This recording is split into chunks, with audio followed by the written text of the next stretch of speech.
मेरे प्यारे बच्चों, गुड मॉर्निंग। अब हम लोग कल एक्सरसाइज 5.1 कंप्लीट कर रहे थे। 5.1 का क्वेश्चन फर्स्ट हो भी गया था। चलिए आज क्वेश्चन सेकंड से स्टार्ट करते हैं। ये हम लोगों के लिए थोड़ा नया है लेकिन है बहुत आसान, इसलिए अच्छी तरीके से समझिएगा। ये आपको आगे की कक्षाओं में भी बहुत काम देगा। मैथ ऐसा नहीं है कि ये निकल गई क्लास तो बस इसके आगे अब ये नहीं आनी, तो आगे वाली कक्षा में भी बहुत काम देगा, इसलिए मन लगा के समझिएगा। ठीक है, चलिए अब अगला क्वेश्चन दूसरा क्या लिखा है। प्रत्येक एपी के प्रथम 4 पद लिखिए, जबकि प्रथम पद ए और डी निम्नलिखित हैं। मतलब हमें कोई समांतर श्रेणी बनानी है, लेकिन समांतर श्रेणी सिर्फ 4 पदों तक ही बनानी है, 4 पद ही लिखने हैं और उसका ए और डी दिया है। हमने आपको समांतर श्रेणी जब ए और डी ज्ञात हो तब फार्मूला आपको समांतर श्रेणी का क्या लिखाया है, ए कामा ए प्लस डी कामा ए प्लस 2डी कामा ए प्लस 3डी कामा ए प्लस 4डी कामा ए प्लस 5डी डॉट डॉट जितने पदों तक बनानी हो। लिखाया है कि नहीं लिखाया? तो अब हमें सिर्फ 4 पद लेने हैं। 4 पद लेने हैं तो पहला क्या है ए, दूसरा क्या है ए प्लस डी, तीसरा क्या है ए प्लस 2डी, चौथा क्या है ए प्लस 3डी। बस 4 पद ले लेंगे, वही हमें बताने हैं मान। अगर इनको गौर से देखिए तो ये nवां पद का फार्मूला L बराबर बनाया गया है। देखिए प्रथम पद ए है, ए में पहले पद में डी नहीं है ना, दूसरे पद में एक डी है, एक की कमी हुई ना, तीसरे पद में 2 डी है, एक की कमी हुई ना, चौथे पद में 3 डी है चौथा पद गिनती का 4 है लेकिन डी कितने हैं 3। हर एक में एक एक डी की कमी हो रही कि नहीं हो रही, इसीलिए एल बराबर क्या बना था formula A plus N minus 1 into T. क्या बना था एन माइनस 1। जितने पद कहे जाएंगे उससे एक कम डी ही रहेगा आपका। तो 4 पद बोले हैं तो क्या हो जाएगा ए प्लस डी, ए प्लस 2डी, ए प्लस 3डी। 4 पद का मतलब ए प्लस 3डी। ठीक है, अब ए बराबर 10, डी बराबर 10 मान रख देते हैं। बस 10 ए प्लस डी 10 प्लस 10, ए प्लस 2डी तो 10 प्लस 2 इंटू डी, डी का मान 10 है तो 10 दूनी 20, 3डी तो 10 दें 30 रख दिया, 10 का मतलब 10 20 जुड़ गए 30 40, बस बन गया पाँच। अब अगला बटे वाला एक अपॉन वाला बता दें, भिन्न वाला थोड़ा एलसीएम लेना है, बस घटाना छोड़ना है। वैसे आप लोग लगा लेंगे लेकिन हमने सोचा चलिए एक और बता दिया जाए और अच्छी तरह समझ में आ जाएगा। ए बराबर -1 दिया है, चौथा पद है, वो सवाल है डी बराबर 1/2। फिर वही चीज़ 4 पद लिखा है तो एक कम डी तक लिखेंगे, ए प्लस 3डी, ए प्लस डी, ए प्लस 2डी, ए प्लस 3डी। ए का मान -1, डी का मान 1/2, तो डी का मान इसमें जरूरत पड़ेगी, पहले वाले में तो है नहीं। -1 प्लस 1/2, फिर यहाँ जो -1 प्लस 2 फार्मूला वाला हो गया, डी का मान 1/2। आगे चलिए -1 प्लस 3 डी का मान 1/2। -1 एलसीएम में घटाएंगे, 2 एकम 2 1, -2 में 1 गया, 1 बटे 2। ठीक है, माइनस का ज़्यादा होगा। यहाँ देखिए 2 2 कट रहा है तो -1 प्लस 1 बचेगा। यहाँ 3 एकम 3 बटे 2। ठीक है, -1 1/2 कॉमा ये 0 हो जाएगा, प्लस -1 0, 2 एकम 2। अब यहाँ देखिए माइनस का 2 प्लस का 3, प्लस का ज़्यादा हो गया तो प्लस का बचिए, आपके आगे 4 रुपये। ठीक है, तो इसीलिए जो छूटे हैं अब वो आपको लगाने हैं, यही आपका होमवर्क है, इसी से आपकी प्रैक्टिस होगी। देखिए हम हर क्वेश्चन में हम फार्मूला लिखते हैं, इसी प्रकार जब आप लोग सवाल लगाएंगे तो आप लोग प्रत्येक क्वेश्चन में फार्मूला लिखेंगे, क्योंकि जब जितनी बार फार्मूला लिखेंगे तो आपको याद करने की अलग से कोई ज़रूरत ही नहीं पड़ेगी याद रखने की। आप जितनी बार लिखते चले जाएंगे हर बार रिवीजन होता चला जाएगा और आपको बहुत जल्दी याद हो जाएगा। याद करने की प्रक्रिया क्या होती है, जितनी बार दोहरा जाए कोई भी क्वेश्चन, तो कोई भी चैप्टर हो, कोई भी एक्सरसाइज हो, आपको जो भी लिखना है अगर फार्मूले का यूज हो रहा है तो आपको फार्मूला जरूर लिखना है, उसमें एक भी आलसीपन या लापरवाही नहीं करनी है आप लोगों को। ठीक है, चलिए तीसरा क्वेश्चन देखते हैं क्या लिखा है। निम्नलिखित में से प्रत्येक एपी के लिए प्रथम पद तथा सार्वंतर लिखिए। अब देखिए इससे पहले वाले सवाल में प्रथम पद सार्वंतर दिया था, एपी बनानी थी। इसमें क्या है एपी दी हुई है, एपी को मतलब श्रेणी, समांतर श्रेणी दी हुई है। अब इसको हमको ए और डी छांटने हैं, उसी तरीके से है। देखिए 3 कमा 1 कम माइनस 1 कम माइनस 3, प्रथम पद तो बड़ा कोई दिक्कत है नहीं है, जो भी पहले लिखा है वो हमारा प्रथम पद है।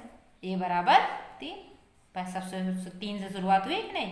डी कैसे निकालते हैं, डी निकालते हैं बाद वाले में उसके पहले वाला पद घटा के, तो 1 माइनस 3, -2 आया कि नहीं आया, माइनस का घटाना है इसलिए एक और बताया हमने, -1 -1 ये इसमें ये घटेगा माइनस फार्मूला वाला, तो दोनों माइनस माइनस के हैं तो जुड़ जाएंगे, क्या हो जाएगा -2। ठीक है, तो डी बराबर कितना हो गया -2, दोनों समान आएगा क्योंकि एपी दी हुई है। चलिए अब इसमें भी एक हमने अपॉन वाला बताया, प्रथम पद हमने पहले ही बताया, प्रथम पद छांटना बहुत आसान, जो सबसे पहले लिखा होगा ये प्रथम पद है, 1/3 प्रथम पद हो गया। डी निकालना है, उसके पहले वाला घटाते हैं, तो 5/3 -1/3, 5 में 1 गया, एल बराबर है तो 5 में 1 गया, 4/3। फिर एक घटा के दिखाया ताकि आपको कोई दिक्कत ना हो, 9/3 -5/3, हर बराबर है आपका, 9 में 5 गया, 9 में 5 गया, 4/3। डी बराबर कितना हो जाएगा 4/3। ठीक है, तो अब इसके जो क्वेश्चन पार्ट छूटे, 1 दशमलव का है, माइनस का, ये आप लोग करेंगे, अगर कोई आंसर नहीं निकलेगा तो बताएंगे। होमवर्क जरूर करिएगा, प्रैक्टिस जरूर करिएगा, जितनी प्रैक्टिस करेंगे उतने ही आपको क्वेश्चन आएंगे, किसी की जरूरत नहीं पड़ेगी। ठीक है, अगला क्वेश्चन देखते हैं क्या लिखा है। निम्नलिखित में से कौन से एपी हैं, अब हमको छांटने हैं कौन से एपी हैं। अभी हमने सबसे फर्स्ट क्वेश्चन आपको क्या बताया, श्रेणी बना के उससे डी निकाला और छांट के बताया कि नहीं बताया कि एपी है कि नहीं है।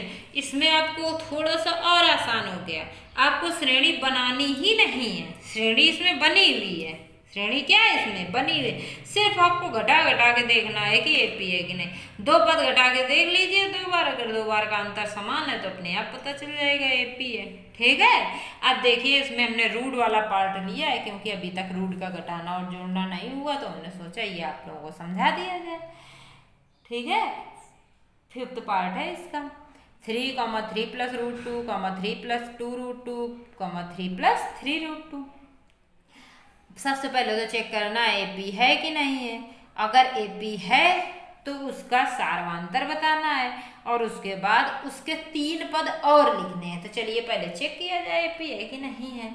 देखिए एपी निकालने के लिए डी निकालते हैं, डी निकालने के लिए दूसरे पद में पहला पद घटाते हैं, 3 + 2 √2 लिखा है, -3, 3 कट गया, माइनस प्लस माइनस 0 हो जाए, कट गया, √2 बचा। एक बार चेक हुआ, अब दोबारा फिर निकालते हैं, तो अब तीसरे में दूसरा घटेगा, क्रम से घटते हैं, 3 + 2 √2 -3 + 2 √2।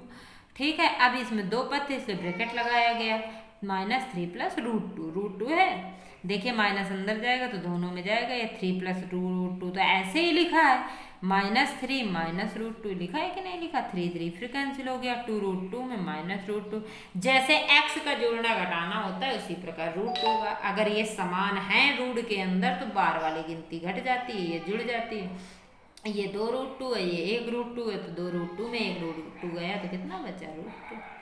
2 बार समान आ गया, एक बार और चेक कर लेते हैं, क्योंकि रूट का घटाना है, एक बार और पढ़ेंगे तो और अच्छा समझ में आएगा, 3 + 3 √2।